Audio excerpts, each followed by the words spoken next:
붙잡고 하나님을 바라보고 그렇게 예배하는 시간이 되기를 원합니다.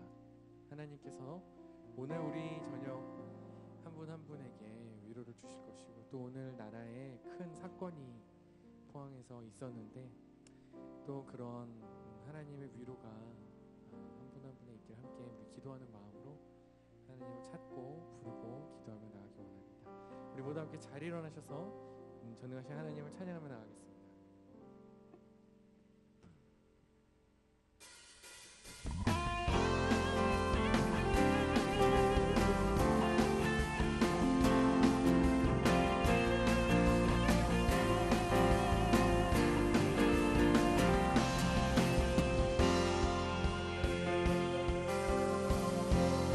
영광 위에, 하나님 영광 위에 지음받은 나의 삶, 기도와 간구로 주만 위에 살리라. 내 삶의 이유 오직 하나님 영광 위하여 나 주 위에 살리라. 나 주 위에 살리라.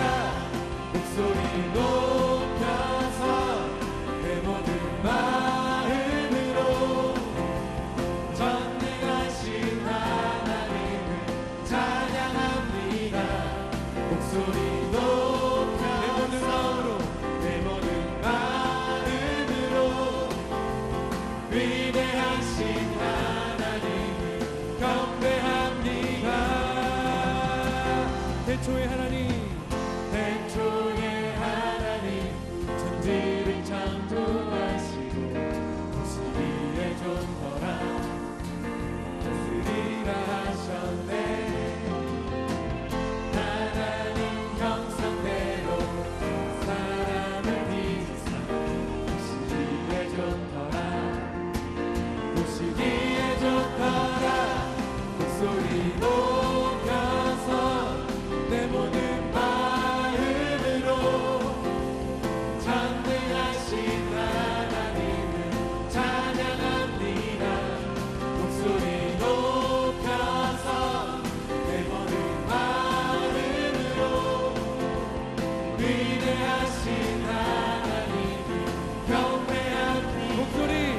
목소리 높여서 내 모든 마음으로 전능하신 하나님을 찬양합니다.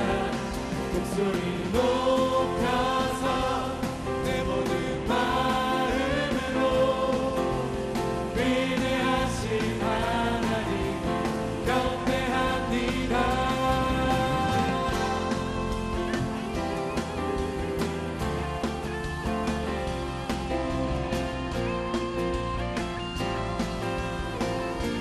하나님께 영광, 하나님께 영광, 하나님께 영광.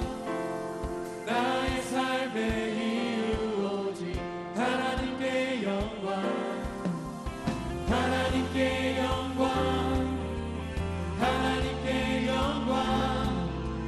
나의 삶의 목적 오직 하나님께 영광, 하나님께 영광, 하나님께 영광.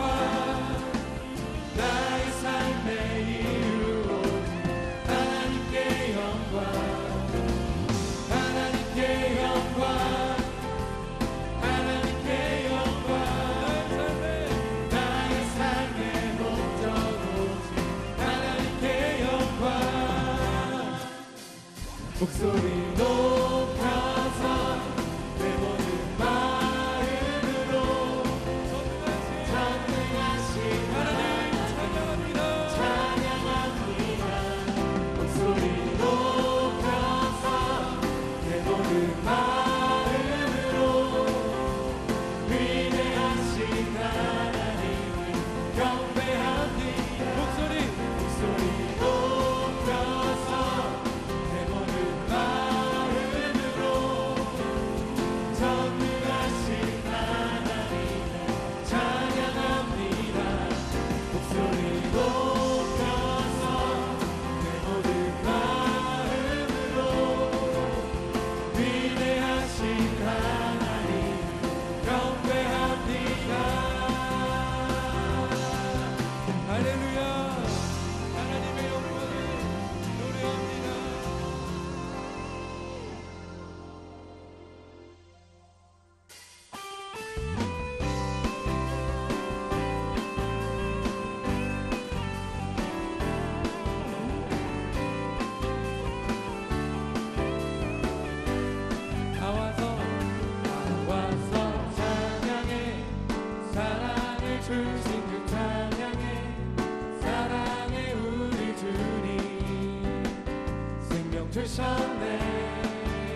기쁨을 주시는 우리와 찬양의 제사 드리며 주님께 다시 한번 나와서 찬양해 나와서 찬양해 사랑을 주신 그 찬양해 사랑의 우리 주님 생명 주셨네 소리쳐 찬양해 기쁨을 주시는 우리와 찬양의 제사 드리며 주님께 경배해 나와서 찬양해 찬양해 찬양해 주님 찬양해 주님 우리와 나와서 찬양해 찬양해 찬양해 주님 찬양해 주님 우리와 나와서 찬양해 사랑을 주신 그 찬양해 사랑의 우리 주님 생명 되신 주님 할렐루야 찬양합니다 소리쳐 찬양해 기쁨을 주시는 우리와 찬양의 제사 드리며 주님께 경배해 나와서 찬양해 찬양해 찬양해 주님 찬양해 주님 우리와 나와서 찬양해 찬양해 찬양해 주님 찬양해 주님 우리 마음 모아 나와서 찬양해 찬양해 찬양해 주님 찬양해 주님 우리와 나와서 찬양해 찬양해 찬양해 주님 찬양해 주님 우리와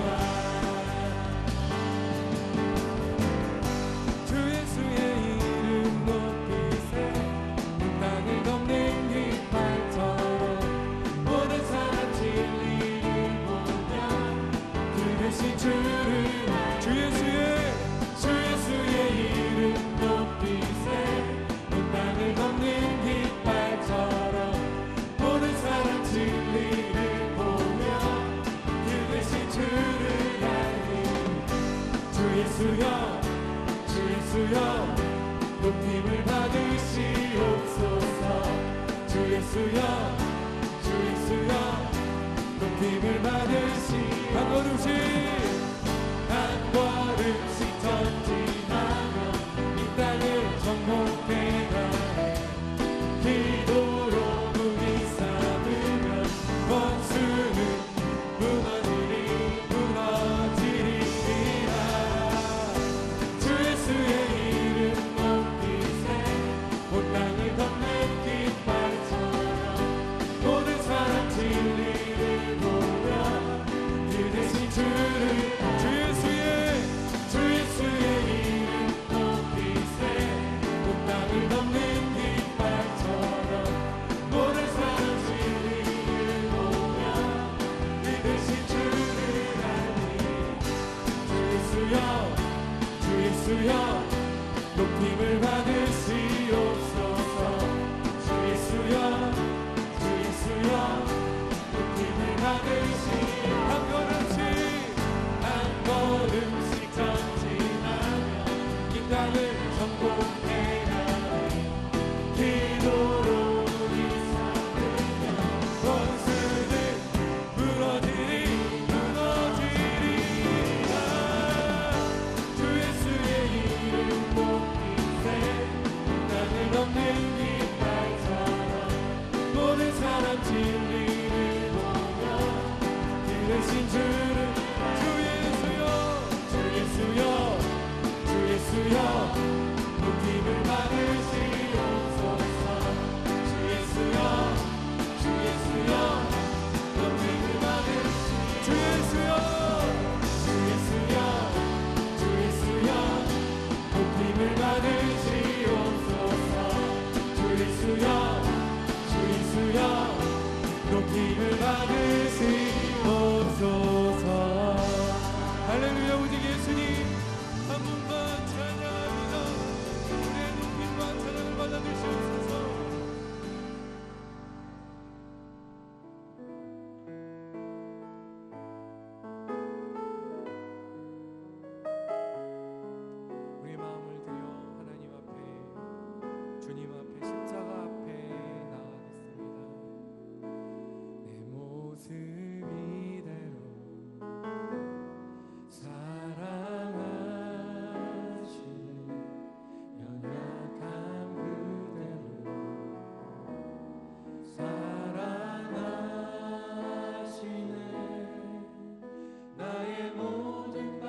세상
참된 평안과 위로 내게 주신 주 예수, 오직 예수뿐이네. 완전하신 나의 주, 의의 길로 날 인도하소서.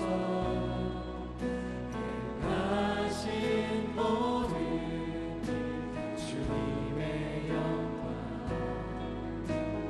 다 경배합니다. 예배합니다. 찬양합니다. 주님만 날 다스리소서. 예배합니다. 찬양합니다. 주님 홀로 높임 받으소서. 예배합니다. 예배합니다. 찬양합니다. 주님만 날 다스리소서.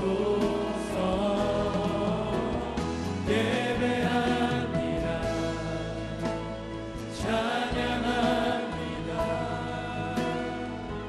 주님 홀로 높임 받으소서. 한번 더 고백합니다. 예배합니다. 찬양합니다. 예배합니다. 찬양합니다. 주님만 날 다스리소서. 예배합니다. 찬양합니다.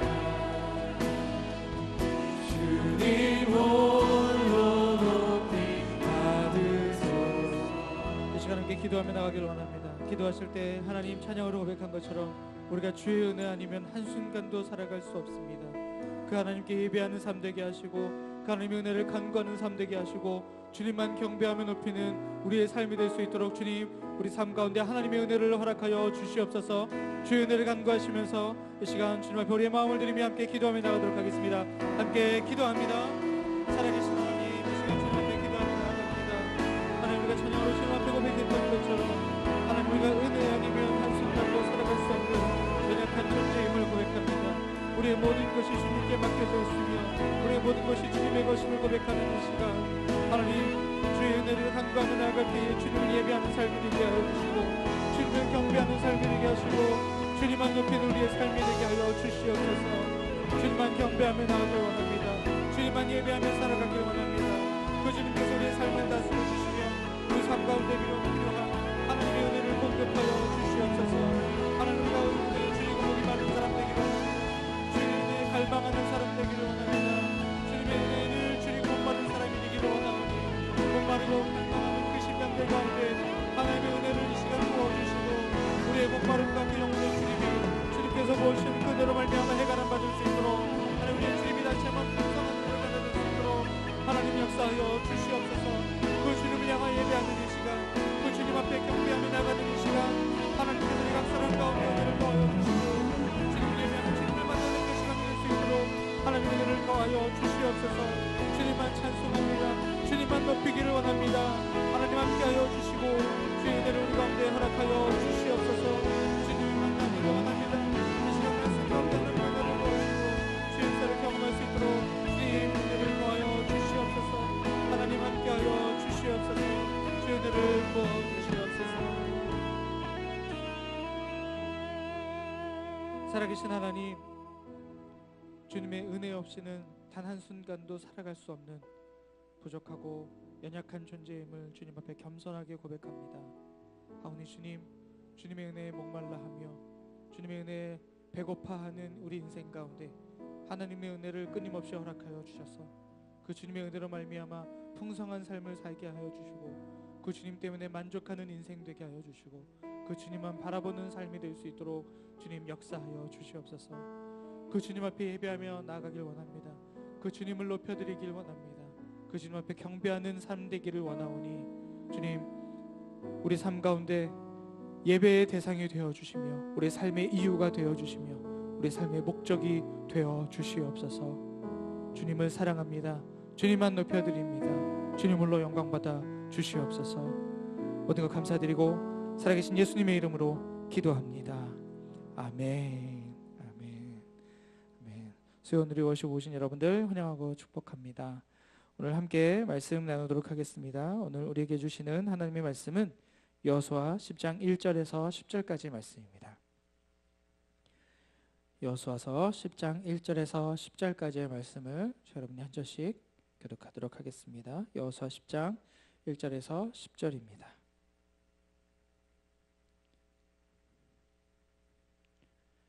제가 먼저 읽겠습니다. 그때 예루살렘 왕 아도니세덱이 여호수아가 아이를 점령하고 완전히 진멸시키되 여리고와 그 왕에게 한 것처럼 아이와 아이 왕에게 한 것과 기브온 사람들이 이스라엘과 조약을 맺고 그들 가운데 있다는 소식을 들었습니다. 아도니세덱은 이 소식에 몹시 놀랐습니다. 기브온은 왕의 성 가운데 하나처럼 큰 성이어서 아이보다 컸으며 그 성의 사람들은 다 강했기 때문입니다. 그리하여 예루살렘 왕 아도니세덱은 헤브론 왕 호암과 야르뭇 왕 비람과 라기스 왕 야비야와 에글론 왕 드빌에게 사람을 보내 말했습니다. 기브온이 여호수아와 이스라엘 백성들과 조약을 맺었다고 하니 내게로 올라와서 나를 도와 기브온을 칩시다.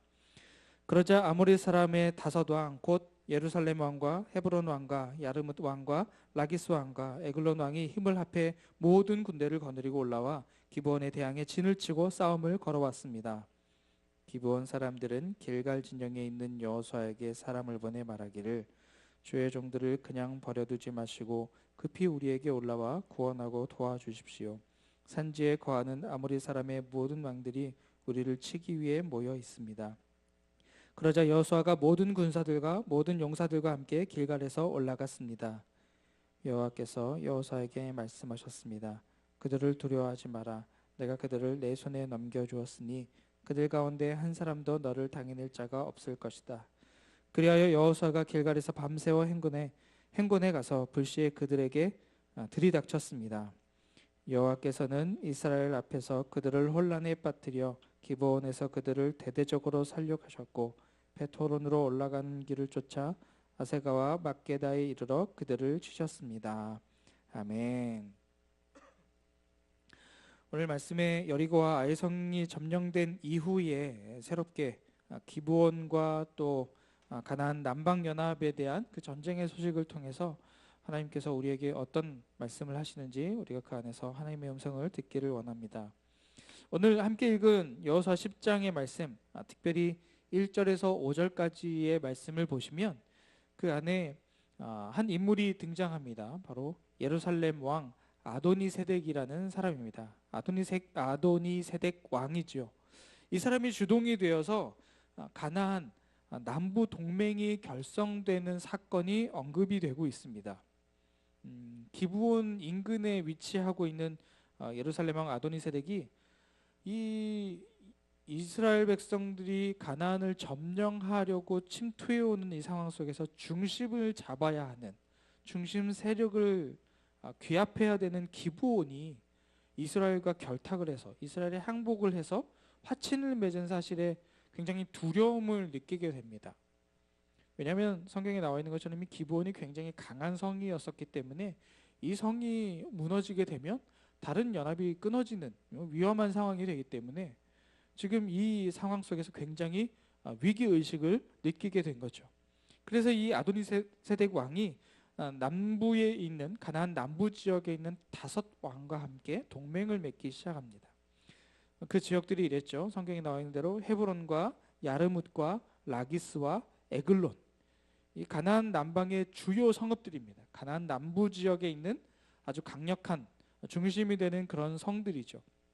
이 성읍의 왕들과 세력을 규합해서 먼저 이스라엘을 치기 전에 우리를 배신한 기브온을 치자라고 결탁을 하게 된 것입니다.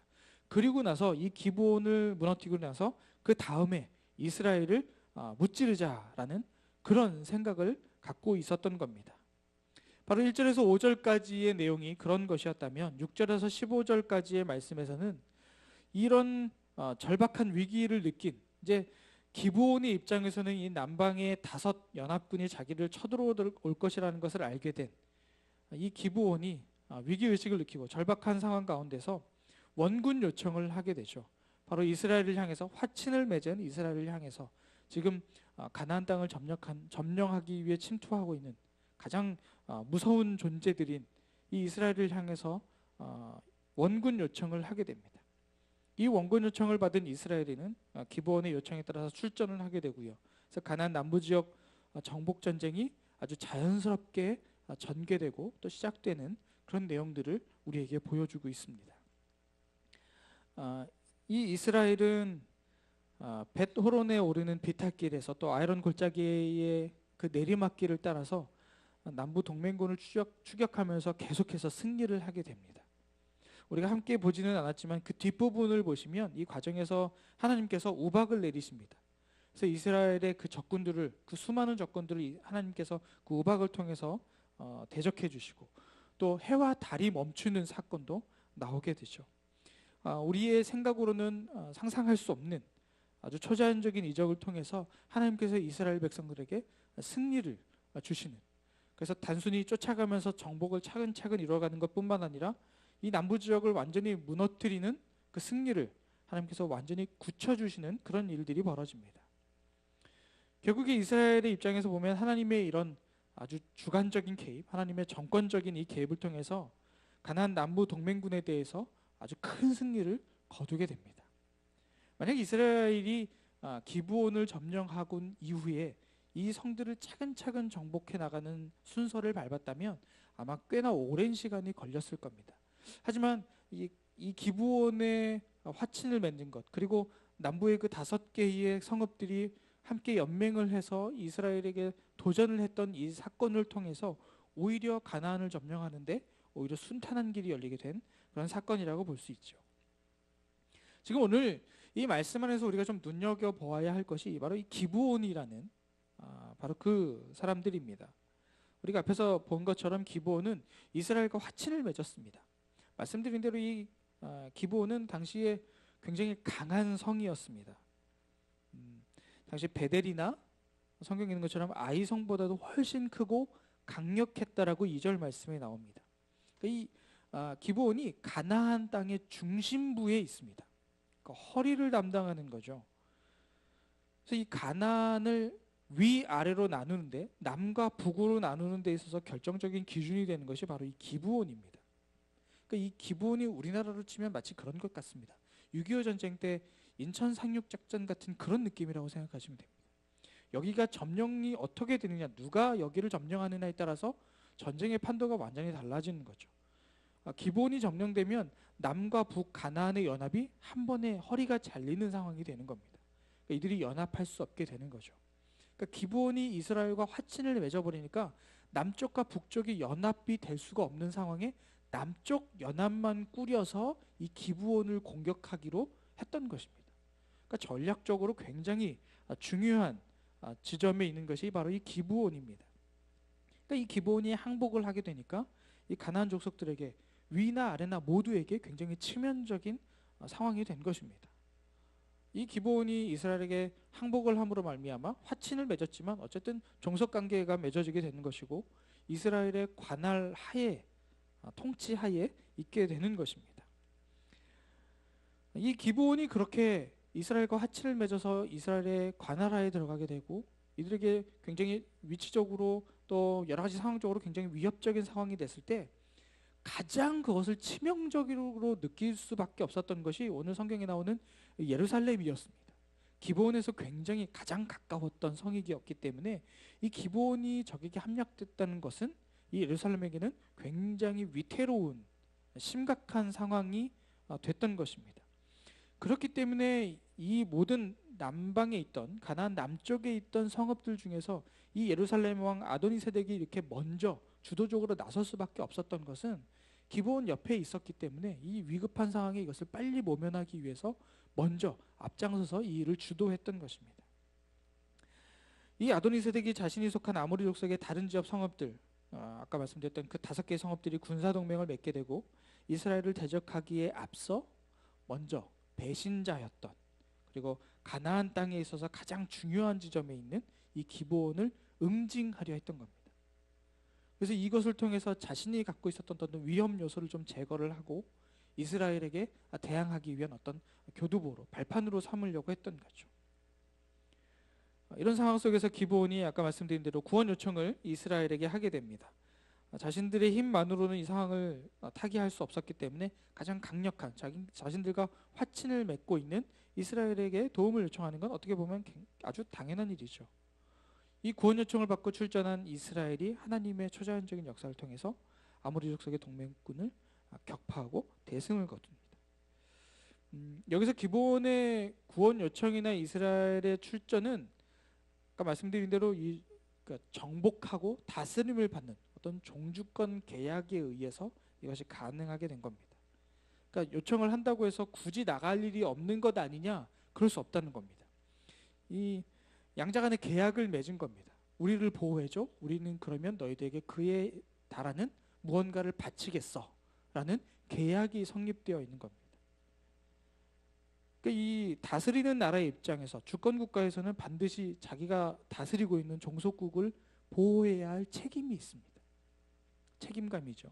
그 다음에 지배를 당하는 이 종속국의 입장에서는 주권국의 보호를 받는 대신에 매년 공물을 바치는, 상납을 해야 되는, 이렇게 복종해야 하는 의무가 있었던 겁니다.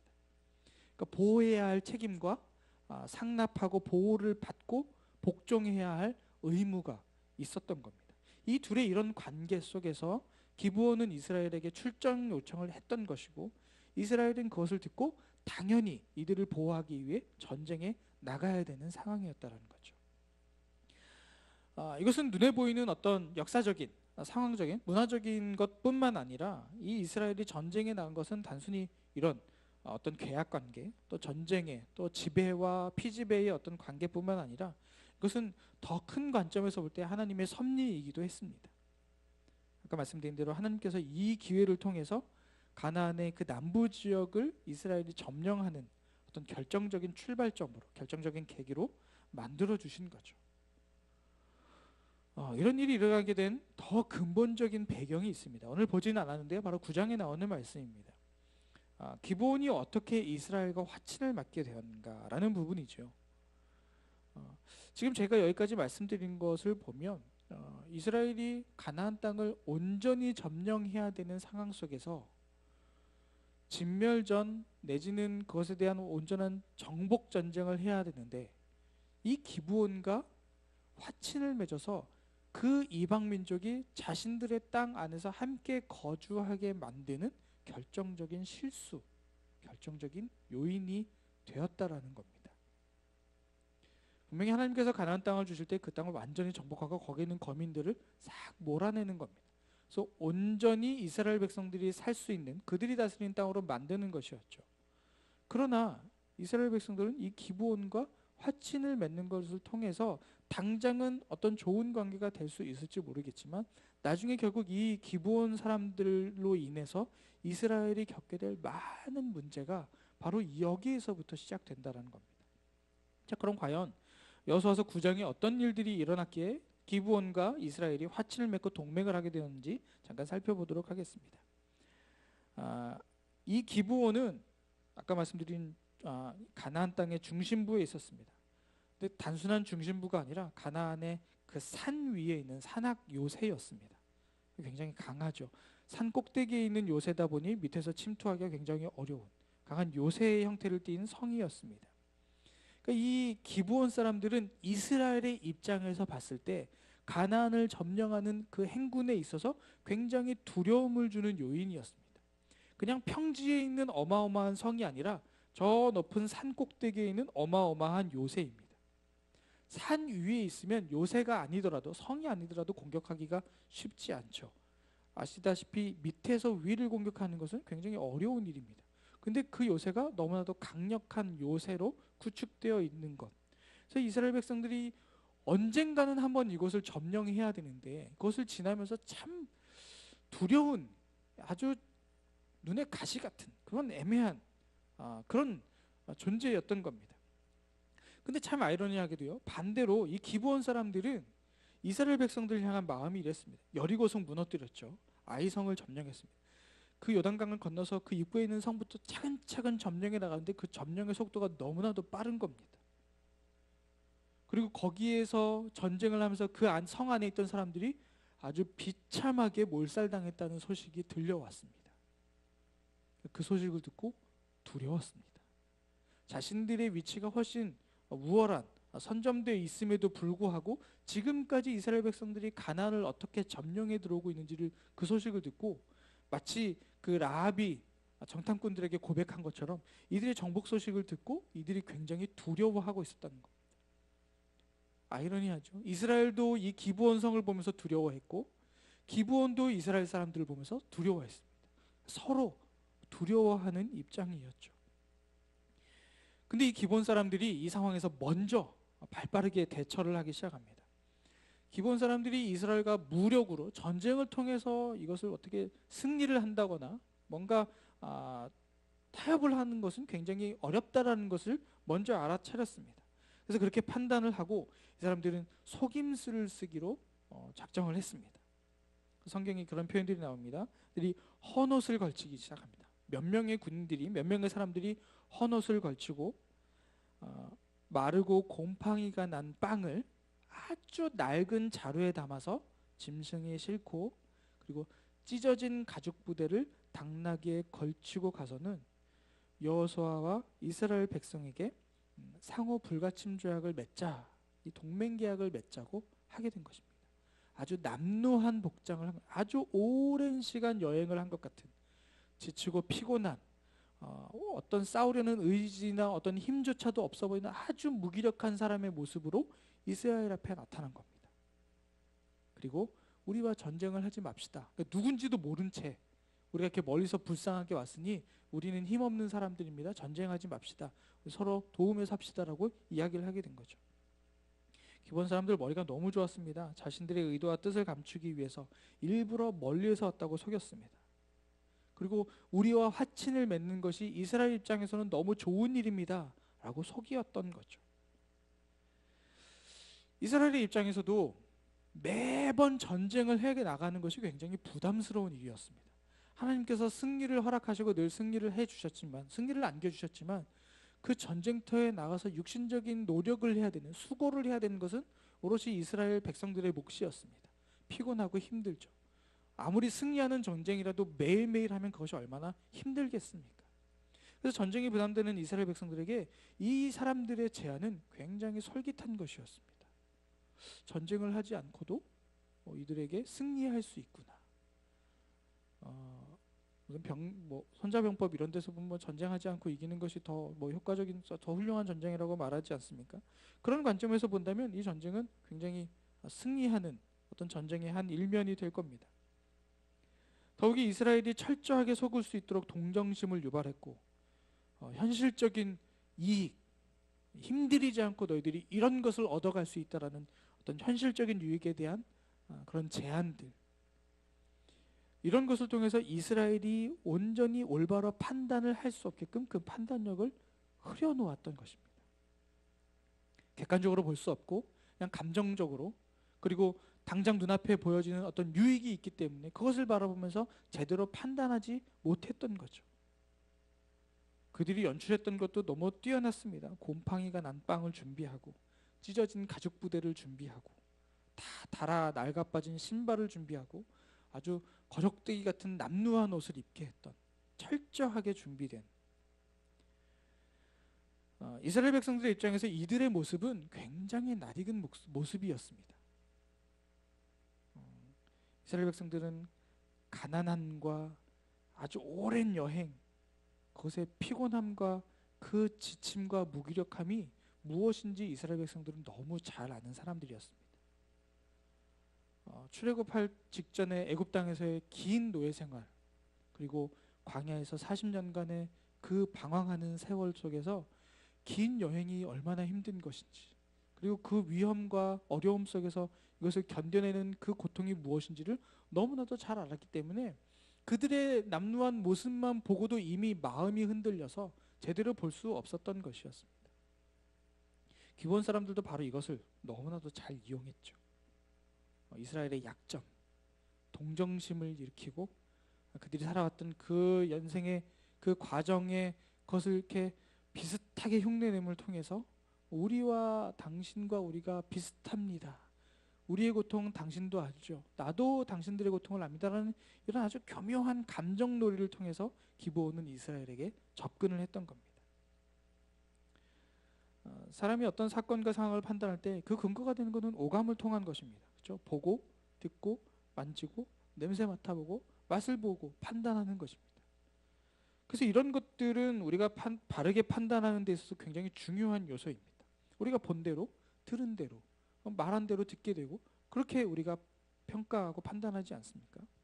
세상은 이런 것에 대한 근거를 통해서 내린 결정에 대해서 그렇게 책임을 묻지 않습니다. 왜냐하면 그것이 객관적인 사실이라고 말하기 때문에 그것에 대해서 책임을 묻지 않죠.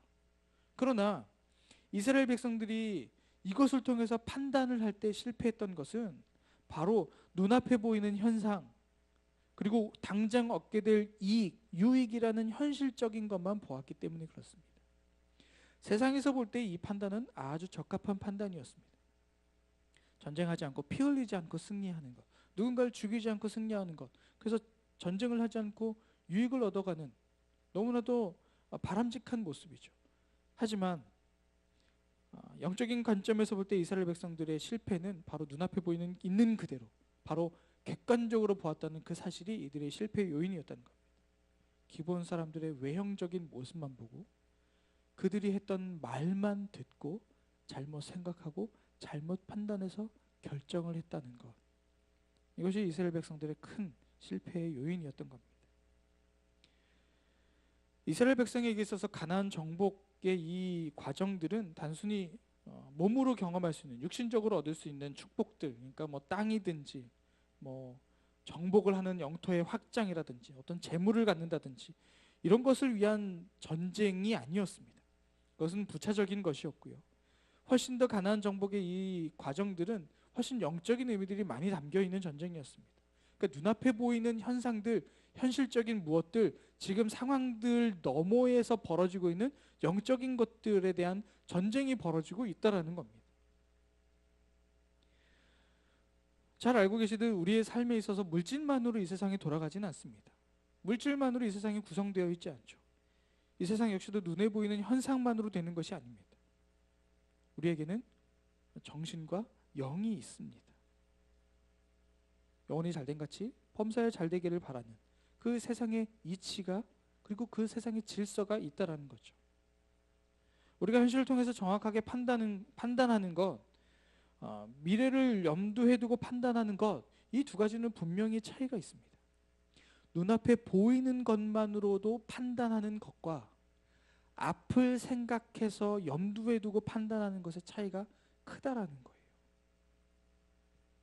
다시 한번 설명드리겠습니다. 내가 현실적인 것을 통해 눈앞에 보이는 것을 통해 정확하게 판단하는 것과 앞으로 벌어질 미래를 염두하고 그 상황을 판단하는 것은 분명히 다르다는 것입니다. 그런데 이 모든 것보다 더 질적인 차이를 낳는 것이 바로 영적인 세계를 아는 것입니다. 눈앞에 보여지는 현상이 아니라 그 너머의 영적인 일들이 어떻게 벌어지고 있는가를 보는 것. 영적인 세계, 특별히 가나안 정복과 같이 어떤 영적인 전쟁, 전투에 있어서는 직분이나 연륜, 때로는 영적 승리의 거장이라는 타이틀도 적용되지 않습니다. 그것은 경험과 어떤 연륜에 의해서 그것들이 계속 지속될 수 없다라는 거죠. 순간순간마다 상황마다 계속해서 새로운 영적 원리를 적용해야 한다는 겁니다. 그때도 이랬으니까 지금도 이렇게 될 거라는 영적인 경험은 무의미하다는 겁니다. 왜냐하면 그 상황마다 그 접근이 다 다르고 하나님이 하시는 일들이 다 다르기 때문에 그렇다는 거죠. 그렇기 때문에 매 순간 우리가 영적인 의미들을 발견하고 그것을 새롭게 적용해서 살아가는 방법밖에는 없다는 겁니다. 우리가 모든 일을 판단할 때 우리가 영적 싸움을 하고 있고 또 전쟁의 대상인, 우리의 전쟁의 분명한 대상인 사탄의 그 모습이 마치 아름다운 천사의 모습으로 위장해서 우리에게 다가와서 우리의 연약함과 우리의 죄성을 자극하면서 우리의 판단을 흐리게 만든다는 겁니다. 마치 기브온 사람들이 이스라엘 백성들의 판단을 흐리게 했던 것처럼 그들이 실제로는 그렇지 않지만 그럴듯한 모습으로 그들의 판단과 생각을 흐리게 만드는 것처럼 우리의 삶 안에 있어서도 영적인 전쟁을 함에 있어서 우리의 영적 전쟁의 대상인 그들이, 사단이, 마귀가 우리에게 다가올 때 우리의 판단을 흐리게 만든다는 겁니다. 그렇기 때문에 우리가 하나님의 전신갑주를 입지 않으면 우리가 절대 그 전쟁에서 승리할 수 없다는 거죠. 우리는 완전 무장을 해야 됩니다. 준비하고 무장되어야 합니다. 우리 각자 개인의 생활이나 또 가정 생활 안에서 또 직장 생활 안에서 우리가 갖고 있는 모든 인간적인 관계 안에서 우리가 영적 전쟁에서 승리하기 위해서는 늘 무장해 있어야 한다는 겁니다. 바른 판단, 바른 선택, 우리가 눈앞에 보이는 것이 아니라 그 이면에 있는 영적인 그 흐름마저도 판단할 수 있는 올바른 결정을 할 수 있는 그런 사람들이 되기 위한 필수적인 조건이 무엇이냐면 바로 기도하는 것입니다. 기도해야 하는 거죠. 기도는 하나님께 여쭤보는 겁니다. 하나님께 확인하는 겁니다. 하나님께 물어보는 겁니다. 우리의 모든 것을 주관하시고 운행하시고 섭리하시고 다스리시고 책임져 주시는 그 하나님의 뜻을 우리가 아는 것, 우리가 그것을 기도를 통해서 우리가 확인할 수 있다는 것이죠. 그렇기 때문에 우리가 기도해야 하는 이유 분명합니다. 이 전쟁이 나에게 속한 것이 아니라는 겁니다. 그렇기 때문에 우리가 기도하는 거죠. 그리고 우리의 삶이 내가 어떤 결정에 의해서 결정되는 것이 아니기 때문에, 하나님의 결정에 의해서 내 삶이 왔다 갔다 하는 것이기 때문에 우리가 기도해야 하는 것입니다. 진정한 축복, 진정한 승리, 이것이 우리가 만들어가는 것이 아니라 하나님께서 우리에게 허락하시는 것이기 때문에 우리가 기도를 해야 하는 것입니다. 오늘 찬양으로 했던 것처럼 내 모든 삶이 하나님께 달려있기 때문에, 하나님께 묶여있기 때문에, 하나님 손에 있기 때문에 우리가 기도해야 하는 것입니다. 이스라엘 백성들이 잘못 판단한 이유, 하나님이 우리에게 무엇을 기대하시고 있는가? 하나님의 지금 이 상황에 하나님이 우리에게 원하시는 것은 무엇인가? 하나님의 뜻은 무엇인가? 그것에 초점을 맞추지 않고 나에게 무엇이 유익한가를 보았던 것입니다. 하나님이 나에게 무엇을 원하시는지를 바라보지 않고 이 상황, 기브온의 이 이야기들이 지금 나에게 어떤 유익을 주는가에 그 판단이 흐려져 버린 겁니다. 바로 기도하지 않았기 때문이죠. 우리의 판단 기준의 틀은 굉장히 다양합니다. 사람마다 다 다릅니다. 우리가 자라면서 부모의 영향을 항상 받습니다. 부모님의 삶의 자세와 태도에 영향받죠. 또 우리가 살아가면서 나에게 권위 있는 사람의 어떤 생각과 그런 것에 영향을 받습니다. 또 자신이 살아왔던 경험과 어떤 시대적인 흐름과 환경, 문화 안에서 그 기준이 만들어지기도 하고 그 가치가 탄생하기도 합니다. 그런데 이런 다양한 틀, 정말 많은 환경들로부터 만들어진 이 판단의 틀은 결국 핵심 요소는 뭐냐면 자기중심입니다. 그리고 이기주의입니다. 나에게 유익한 것이 무엇인가? 나에게 도움이 되는 것이 무엇인가가 결국 그 핵심이 된다는 겁니다. 아무리 그 겉에다가 무엇을 포장하고 뭐 그럴듯하게 만들고 합리적으로 보이게 만들고 그렇게 한다고 해도 결국 그 안으로 들어가면 세상을 판단하는 기준과 그 잣대와 그 내용들을 보면 결국은 자기중심입니다. 이기주의밖에 없다는 거죠. 그래서 이런 것들에 의해 판단하고 결정할 때 분열이 생깁니다. 연합과 일치, 하나됨은 없고 늘 분열이 일어납니다. 다툼이 일어나죠. 성경에서는 육체에 썩어질 열매를 맺는다고 표현하는 것, 바로 그것입니다. 그런데 기도할 때 예수 그리스도의 영, 그 영이 성령님이 우리에게 들어오면 우리의 마음이 바뀌는 겁니다. 자기중심적이고 이기적이었던 세상의 틀 안에 갇혀있던 우리의 모습이 예수님의 영이, 성령 하나님께서 우리 마음 가운데 들어오시면 우리의 마음이 바뀌는 거죠. 우리의 판단의 기준, 우리의 관점이 달라지는 것입니다. 인격적인 사람은 다른 사람의 관점을 내 판단 요소에 적용하는 사람입니다. 내 기준이 아니라 다른 사람이 어떻게 생각하는지를 내가 갖고 와서 생각해 보는 거죠. 인격적이라고 얘기합니다. 아, 저 사람은 나를 참 잘 이해하는구나. 그 말을 돌려서 얘기할 때 참 인격적인 사람이다라고 표현을 하죠. 근데 신앙적인 사람은요, 예수 그리스도의 마음을 내 안에 두고 세상을 보는 사람입니다.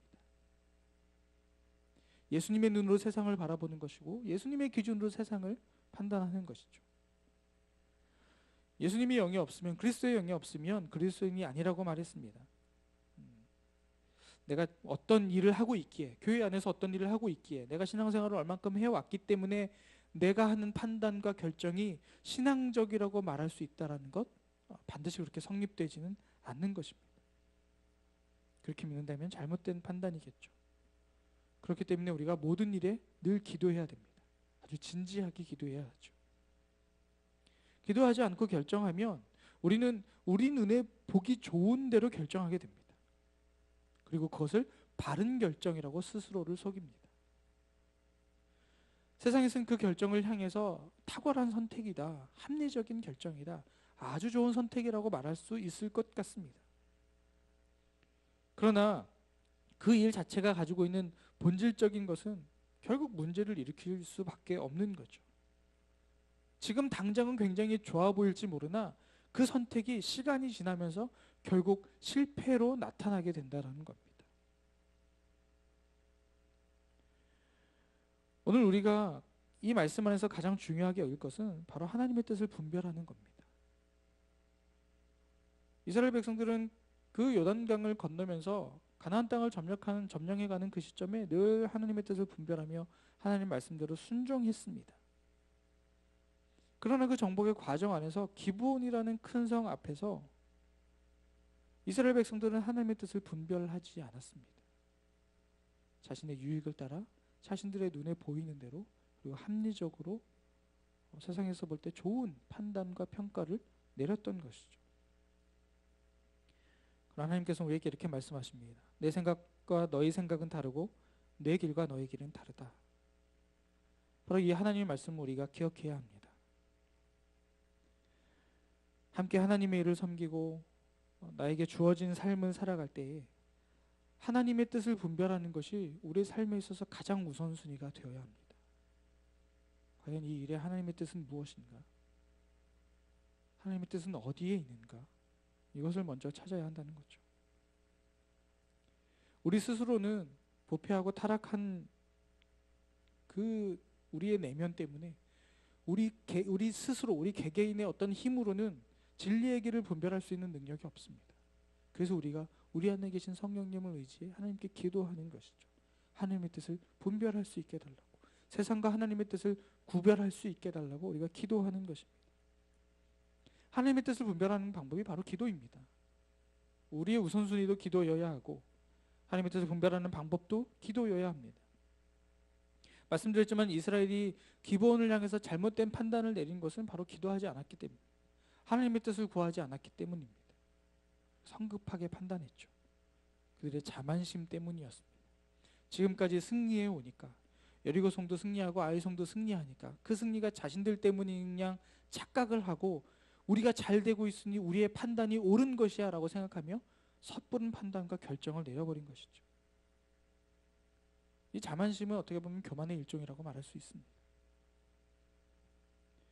자신에게 능력이 있기 때문에 그것이 되었다라고 스스로를 속이는 일인 것이죠.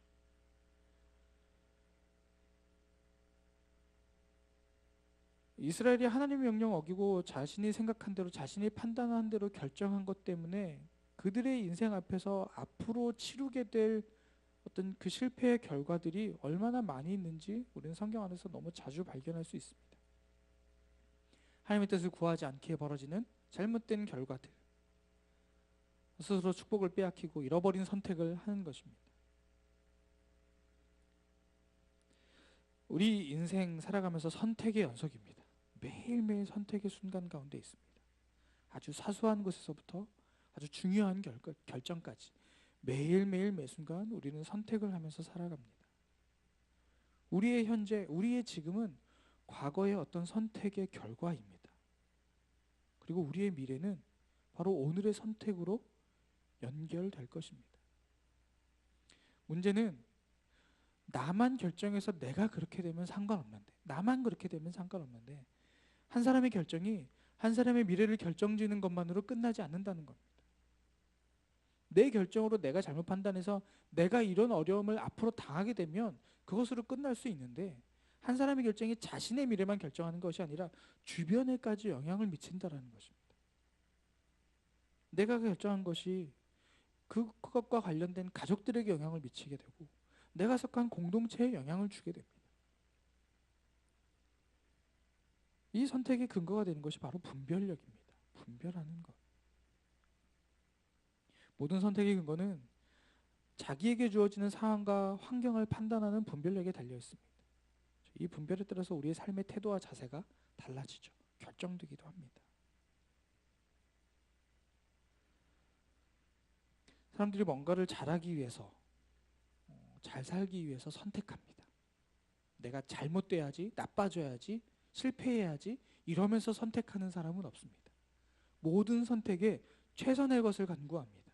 그리고 잘 되기를 바라면서 항상 선택을 합니다. 아주 사소한 것에서 아주 중요한 결정까지 그 선택은 항상 자기가 잘 되기를 바라는 마음에서 선택합니다. 바로 행복하기 위해서 선택하는 거죠. 내가 편안하기 위해서 선택합니다. 근데 이 문제는 뭐냐면 우리의 의도와는 상관없이 너무나 고통스럽고 힘든 결과를 낳을 때도 있다는 겁니다. 우리의 선택 때문에 힘든 결과, 고통의 순간이 오기도 한다는 겁니다. 이스라엘 백성들은 가나안 땅을 점령하면서 미래를 만들어가는 사람들이었습니다. 그래서 오늘의 이 결정, 기브온 앞에서 그들이 내린 결정이 결국 그들의 미래에 아주 결정적인 영향을 미치게 되는 것입니다.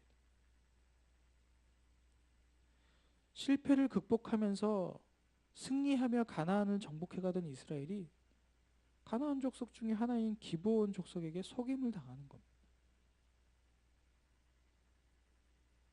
지금 이스라엘이 가나안을 정복하는 것은 하나님의 명령에 의해서 이루어지고 있습니다. 하나님 말씀하셨기에 그 뜻대로 순종하며 가는 길이었습니다. 하나님의 명령은 바로 이스라엘 백성들의 축복을 위한 것이었습니다. 하나님께서 약속하신 젖과 꿀은 가나안 땅으로 가는 것, 그곳에서 사는 것이 이스라엘 백성들의 축복을 위한 것이었죠. 그런데 이스라엘 백성이 기브온 족속을 대하는 방법과 태도에 있어서 잘못된 판단, 잘못된 선택을 하게 된 것입니다. 이 선택은 결국 앞으로 이스라엘 백성들이 당하는 고통과 아픔의 역사 속에서 계속되는 결과, 그래서 반복되는 결과를 얻게 됩니다. 한 번의 선택으로 당장은 좋은 것을 취했는지 모르겠지만 결국 이들의 잘못된 판단으로 인해 그들의 미래 앞에서, 그들의 가나안 땅 정복 안에서, 아니 그 이후의 모든 삶에서 이 기브온은 끊임없이 이스라엘을 괴롭히는 아주 가시 같은 존재가 된다라는 거죠. 이스라엘 백성들은 그것을 염두하지 못한 채 바로 눈앞에 보이는 어떤 현실적인 이득과 유익을 따라서 그렇게 얕은 생각으로 섣부른 판단을 했던 것입니다. 바로 하나님께 기도하지 않았던 결과이지요. 하나님은 이 사건을 통해서 이스라엘 백성들뿐만 아니라 오늘 이 땅을 살아가는 우리에게 바른 선택을 하는 지혜가 무엇인지를 말씀해 주고 계십니다. 그리고 우리가 이 땅을 살아가면서 선택해야 할 때 어떻게 분별해야 하는지 말씀해 주고 계십니다. 바른 선택을 위한 지혜로운 분별법, 그것은 하나님께 기도하는 것입니다. 무슨 현인을 찾아가고 뭔가 그것에 경륜이 있고 경험이 많은 사람을 찾아가고 무언가 다른 사람들로부터 무슨 도움이 될 말을 찾기에 급급한 우리의 현실, 하나님은 그 순간 하나님의 뜻을 구하는 기도의 자리로 나아가기를 우리 가운데 말씀하고 계시는 겁니다. 지금 우리는 기도해야 할 때입니다. 우리는 매일의 삶의 선택의 순간에 있기 때문에 우리는 늘 주님 앞에서 기도해야 합니다. 무엇이 하나님의 뜻인지, 무엇이 하나님의 방향인지, 어떤 것이 하나님께서 원하고 계시는지를 우린 늘 기도하며 그 뜻을 듣고 분별하여 순종하며 살아가야 하는 것입니다. 기도를 통해서 하나님의 뜻을 알아갈 수 있습니다. 기도를 통해서 하나님께서 우리에게 무엇을 원하시는지 분별할 수 있습니다.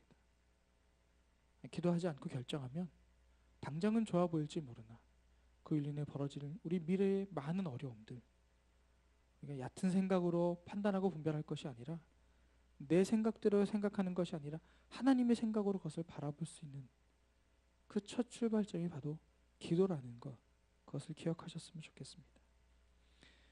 우리의 모든 것이 하나님의 것입니다.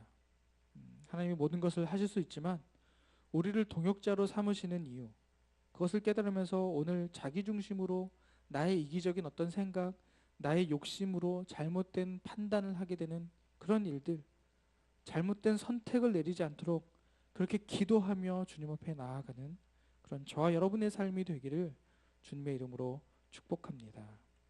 같이 기도하겠습니다. 오늘 말씀을 기억하시면서 같이 기도할 것은 이스라엘의 기브온을 향한 잘못된 판단, 잘못된 생각,